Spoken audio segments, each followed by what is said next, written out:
दुख नहीं पहुंचे। सुबह को तुम उठते हैं, जोर जोर से चिल्लाते हैं, हरिओम हरिओम समझो करते हैं, तुम्हारा बेटा सोया पड़ा है, तुमको निकाल देगा घर से। उसको तुमने दुखी क्यों किया, उसकी नींद क्यों छुटाया? बेचारा अच्छा है, नींद में पड़ा रहे। तो तुम्हारा शुभ कर्म भी उसको दुखी देवे तो भी नहीं करना। तुम शांत में रहो, अपने हरिओम अंदर में बोलो। बाहर से बोलने से अगर किसकी नींद फिटे और वो बेचारा बीमार है, उसको भी आराम करने का समझो, और तुम बोल के चिल्लाते हैं, सुबह को उठ के बत्तियां जलाते हैं, भाई मैं सवेरे उठता हूँ, तुमको भी सवेरे उठना है जरूर, वो तुमको पीटेगा अंदर में। तुम्हारे से किसको दुख नहीं होगा। हमारा दादा सुबह को उठता था, बत्ती भी नहीं जलाता था, खाली बाथरूम की थोड़ी बत्ती जला के दरवाजा थोड़ा बंद करके उधर ही दाढ़ी उतारना, उधर ही ये सब कुछ नित्य नेम तक कर्म करके 6 बजे 5 बजे निकल भी जाता था घर से, जैसे घर में है ही नहीं। पता भी किसको नहीं लगे ये कैसे तैयार हुआ, कैसे उठा, कैसे गया, कैसे क्या हुआ। मतलब हमारे उठने से, बैठने से, खाने से, तैयार होने से भी दूसरे को कष्ट नहीं मिला। ये मन, वाणी और वचन से और कर्म से किसको कष्ट नहीं दिया। भाई मैं तो इधर सोऊंगा, मैं तो, अरे तो मैं नीचे सोऊंगा, तुम ऊपर सो जाओ, क्या हुआ? मैं बाहर सोता हूँ, तुम अंदर सो जाओ। दूसरे के सहूलियत के लिए अपने आप को कष्ट देता है। भाई तुम सब जियो, मैं चल मरूं, तुम सब जियो। एक एक बात में किसी को भी वो कष्ट नहीं देता है। ये दैवी संप्रदाय है। भाई तुमको मैंने ये अक्षर बोला, तुमको दुख तो नहीं हुआ, जग माफी लियो उसी से। भाई मैंने क्यों जोर से बोला? तुम बेटे से, बहू से, नौकर से, घर वाले से कैसा बोलते हैं जोर से? इधर बोलो हमारे से। जैसा इधर बात करता है तैसा घर में करता है। इधर तुम किसको उठाओ, बोलो पानी गिलास लेके आओ, ये सब हमारे बच्चे बैठे हैं ना, तुम इसको उठाओ, बोलो पानी गिलास लेके आओ। घर में बोलता है कि पानी गिलास लेके आओ कि नहीं? घर में कैसे बात करता है, और इधर कैसे करेगा हमारे पास?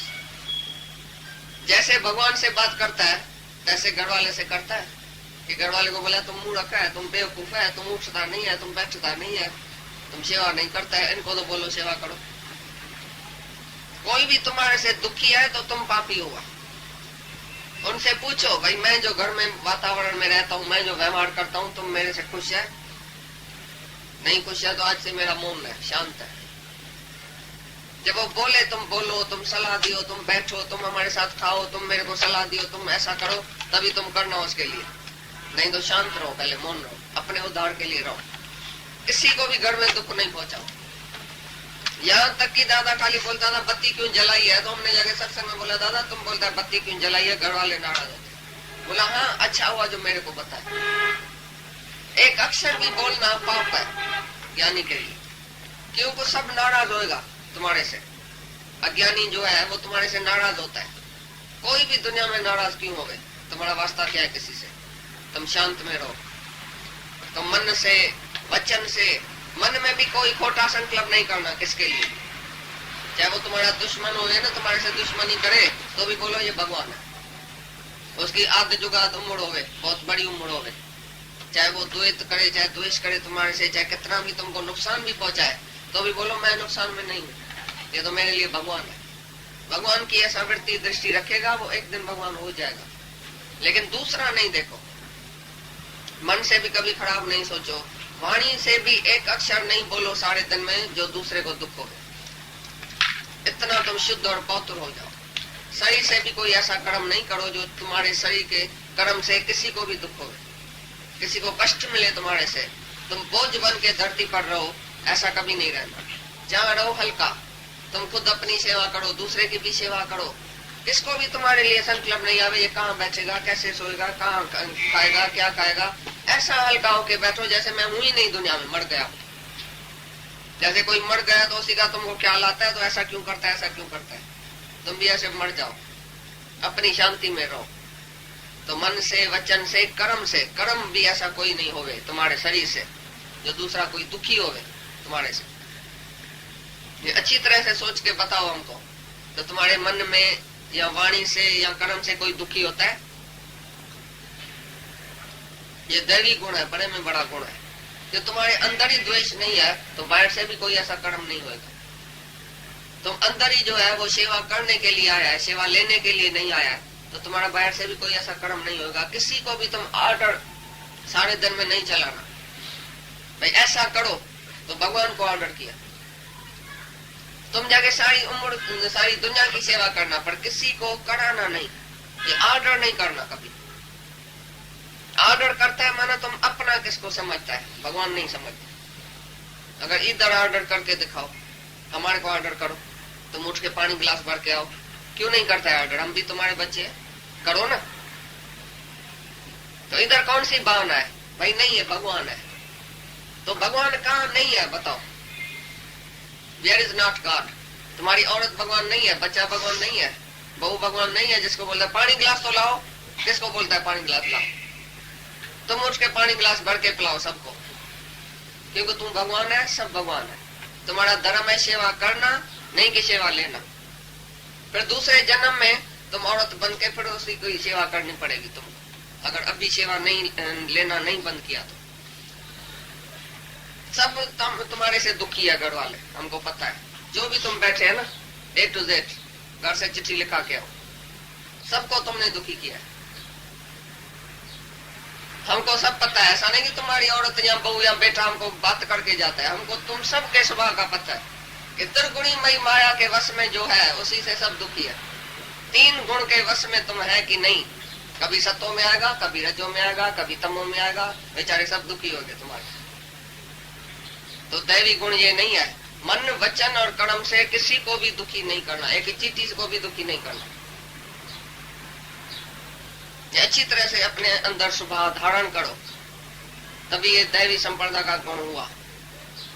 हाँ, जो तुमने अनुभव किया है आत्मा का, जो भाषण करता है, कौन भी भाषण जो करता है सत्य भाषण है, उसने सचमुच अनुभव किया है, सचमुच उसमें टिका पड़ा है। तो जैसा सुना है, जैसा तुमने सोचा है, जैसा तुमने अनुभव किया है, इतना बोलना और मीठी जुबान से बोलना।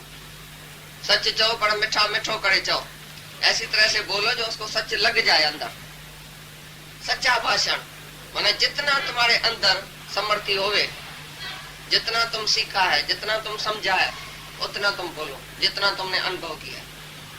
जास्ती बड़ा बड़ा लेक्चर करना, जास्ती बड़ा बड़ा ये व्याख्यान करना, ये तो माया है, एक सतोगुणी माया है। ये सब संत साधु जो तुमको लेक्चर करता है लेकिन अंदर में टिका हुआ नहीं है, और तुम्हारे से पैसा लेता है। उधर से समझना उसने समझा ही नहीं। गीता का पाठ करके 8 आना लेता है तुम्हारे से, तुम भी खुश। 8 आने में गीता का पाठ पढ़ के सुनाया भाई ने, तो 8 आने में तो बहुत सस्ता है गीता। 8 आने में तुम गीता समझ सकता है। तो कहाँ से तुम गीता समझेगा? किधर से तुम भाषण सीख के आता है? कौन सा भाषण है उसका? सत्य भाषण है। तो जो भी बोले वो पहले देखो तो अनुभव किया हुआ है, उसका ज्ञान अनुभव में लाया है। Practice what you preach. तुमने प्रीच किया है, प्रैक्टिस किया है जो प्रीच करता है। ये दुनिया के जो मास्टर लोग है उसने प्रैक्टिस नहीं किया, ऐसे ही प्रीच करता है। क्योंकि घर में जाके इतना इतना बड़ा किताब क्रैम करके आगे लेक्चर करेगा। ये तुम्हारा गुरु गोसाई दुनिया का भी क्रैम करके गीता पढ़ के पहले 1 दिन पहले गीता पढ़ेगा, भागवत पढ़ेगा, सीख के इतना सा इतना लेक्चर में, इतना लेक्चर 1 घंटे में हम करेगा। दूसरे दिन आके लेक्चर करता है, भाई 1 घंटा साधु बोलेगा। फिर तुम दूसरी विषय पर बात करो, बोलेगा नहीं वो कल, आज खाली फलानी विषय पर हम बात करेगा, क्योंकि फलानी विषय पर पढ़ के आया था कल। भाई इतना ही हम बोलेगा। तो उसने अनुभव किया या क्रैम किया। जैसे मास्टर लोग है ना, क्रैम करके दूसरे दिन आता है, लिख के पढ़ के सबको सुनाता है, फिर दूसरे दिन उसको भूल जाता है। बैठा है ना प्रोफेसर, बताए अपनी बात। लेक्चर घर से छुपा के और सारा लिख के क्रैम करके दूसरे दिन आगे लेक्चर करेगा, फिर दूसरे दिन भूल जाएगा। ये इम्तिहान दे के आती है ना लड़कियां, MSc और MA, आज उसको बोलो तुम MSc का फलाना ये भाई बताओ, भूल जाएगा। इम्तिहान दे के फिर भूल जाएगी, क्योंकि क्रैम किया था 2 4 8 दिन बैठ के अपने मगज में वो विद्या डाल के जबरदस्ती इम्तिहान दे के आया, फिर जाके रांद रूंद किया, भूल गया। लेकिन ये आत्मा कभी भूल सकती है? ये ज्ञान जिसने मन से सुना, अनुभव किया, वो कभी भूल सकता है? 50 साल भी तुम समझो भी गीता नहीं पढ़ो, जो तुमने अभी सुनी है वो तुम भूल सकता है? जो गुरु के मुख से हमने 1 अक्षर भी सुना था वो मोती हो गया। जैसे सिप्पी होती है ना, वर्षा की बूंद होती है, स्वाति की बूंद पकड़ के और मुंह बंद कर देती है, मौन रखती है तो मोती बन जाता है। ऐसी तरह से गुरु के मुख से हम जो एक अक्षर भी